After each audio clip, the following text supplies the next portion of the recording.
Alright guys, 505RC here with you guys, another episode. Worked some more on it today, try and mark that axle and get her lined up. And now we got to figure out the track width. And what that means is to center this axle, not wheelbase wise, but track wise. So, the best way I'm going to do it, since I forgot my square at home, is I'm going to measure from this tab that the dill mounts to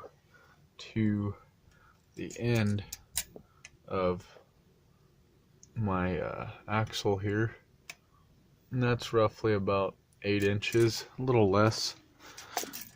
So we'll go to this side and see where she's at. That's if I got the leaf springs centered on this on the chassis, right?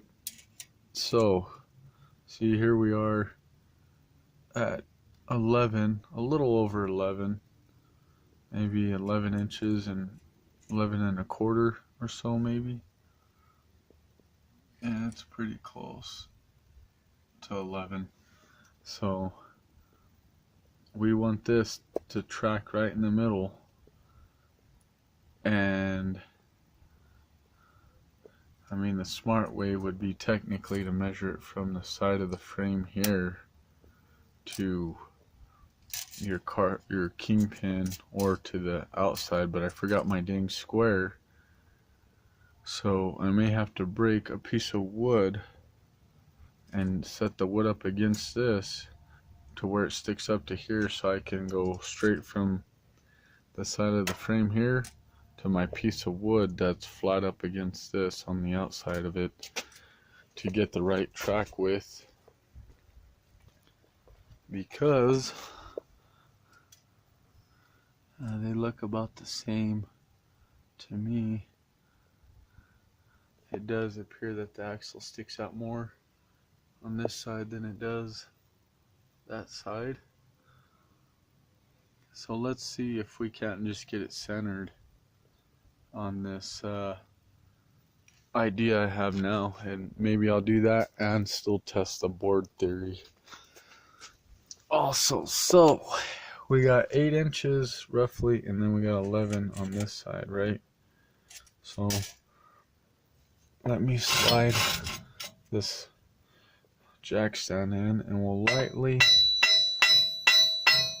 sorry, RIP to headphone users, should have warned you guys before I did that, huh?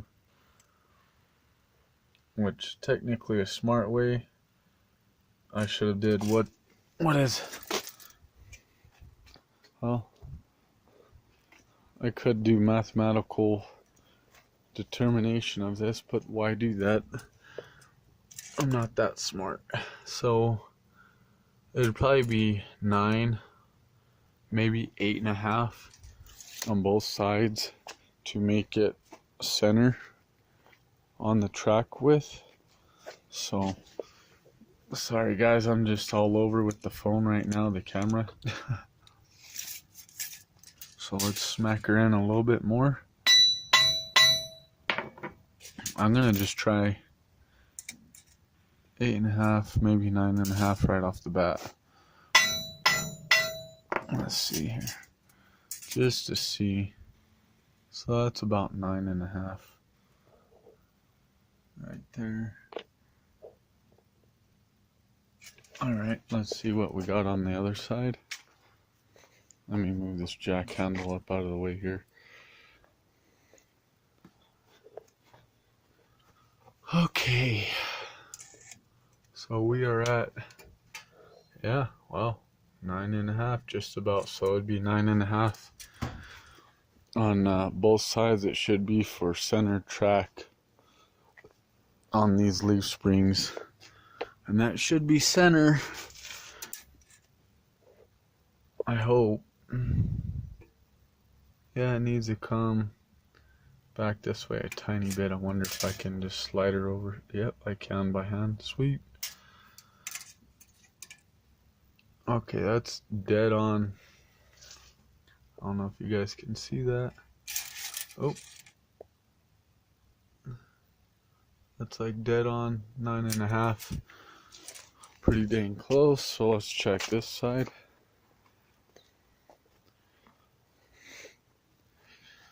Alrighty, here we go. Let's see what we got here, guys. It's a little less than 9.5, so it's a little bit more than 3/4. So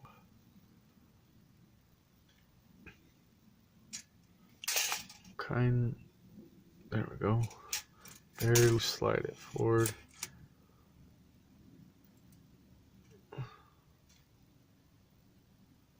Go in a tiny bit.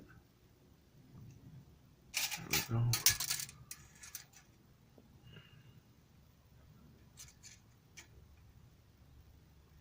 There we go.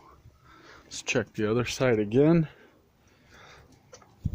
I'm gonna check this thing a couple more times probably. Because once you weld these on, there ain't no going back. And I don't want to do it twice. If you know what I mean. Yep, 9.5 is our prime number right here. So let's get out and take a peek. I'm gonna sit down and check our track width. Yeah, that looks to be about right.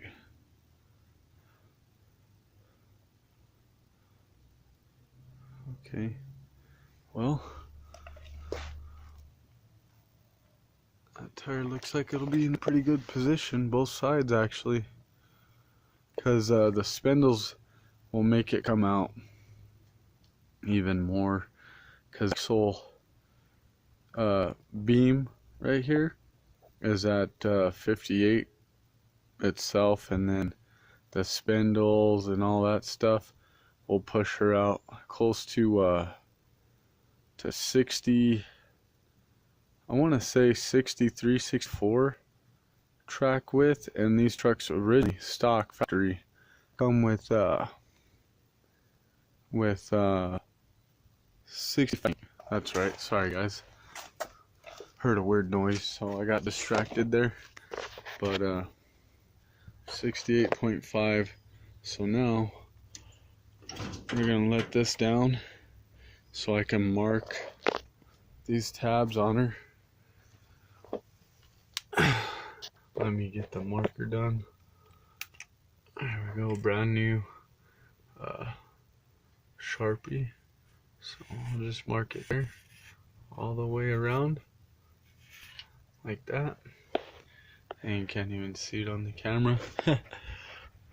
And then what I'll do is I'll mark it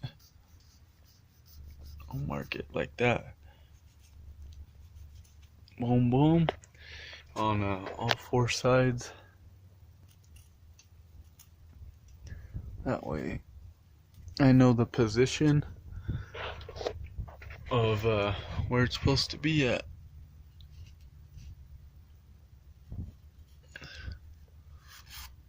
There we go.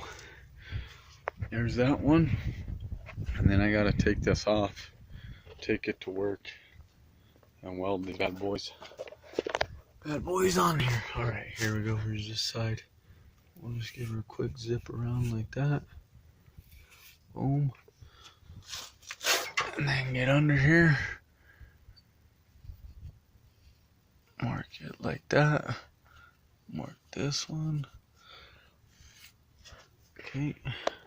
Switch hands. Slide hands. Okay. And then now we gotta mark this one. Right there. Okay. And that's how you can do track width, just that simple. It should be right and correct. And if not, well, that'll be a major foul. But it looks perfect to me. As perfect as this is gonna get with that kind of frame. It's still not perfectly straight. So that's why that shackle's different from that other side. If you guys can see it, see how this one's end more a little bit than that one. Sorry, I had an ant on me. So yeah, I don't know what the deal is with that, other than the frame is still a little tweaked. But we'll let her, as they say, we'll send it. Who cares, you know? Still gotta clean up stuff, and then I'm gonna paint this axle once I get that welded. And it's like that. Well, that's it for today, guys. That's all I could think of. Figured I'd show you guys this, and then I'll show you guys, I'll video everything when I put the disc brakes on. I'll do a whole video of that, getting the kingpin spindle on and the hub assembly with the rotors and all that fun stuff. So far, this kit has been really great, other than the bolts that go into this here, into your shackle mounts. I found these 4 bolts and nuts in the kit. I couldn't figure out what they go to because there's instructions at all. So that's another problem with this kit, is there's no instructions. And then those bolts are a little bit too big for all 4 holes on the brackets on each side of the kit. So you're gonna have to re-drill holes in your brackets, your shackle mounts, and then in your frame to them, all 8 holes on all 4 brackets. So just to keep in mind, you know, you guys are gonna have to drill that out before you install it, line it up, or mark it, because I had that issue. And yeah, it's kind of stupid, and it doesn't say what those bolts go to, or really anything specifically what everything goes to and whatnot. So to let you know and warn you guys, that's the only problem I've had with this kit so far, is those 8 bolts and no instructions on installation of this kit and how to install it and what goes where and what hardware goes where and etc. So other than that, the kit is of great quality. I love it. It's awesome. It's really strong so far. Looks really durable, really good material. So far, you know, I still recommend it, other than you have to drill extra holes and whatnot, which is lame, but it is what it is. Gotta have a little bit of fabrication when you're doing something out of the ordinary like this. But enough of me jibber jabbering, and I'll see you guys in the next episode once I get this welded up tonight. And maybe tomorrow I'll come up here and we'll get the maybe get some tires on her on the front end. Temporary tires, not my drag tires. I haven't bought those yet. But anyway, I'll see you guys tomorrow, and you have a great day, great night, great morning, whatever time you're watching it. And I appreciate all you guys watching. And I've been watching everybody's stuff: Jammin' RC, Remote Attic, Toys, Tony's RCs, and William, and RC Sparks, and oh man, there's so many of you guys. I appreciate it all. I need to get some stuff rolling on the RC side of things with the camera. So, but anyway, I love you guys all. You guys are awesome. Appreciate the support and my subscribers. I watch your guys' stuff every day. Just keep in mind, I work from 5 p.m. to 3:30 a.m. So, you know, I watch your guys' stuff, and then I gotta go to work. Don't really have time to watch everyone's right away as soon as you post it, but I do watch them. But there you go, guys. There's the latest episode on my big block gasser 69 C10, and I'll see you guys once we are ready to put on the disc brakes and hub assembly.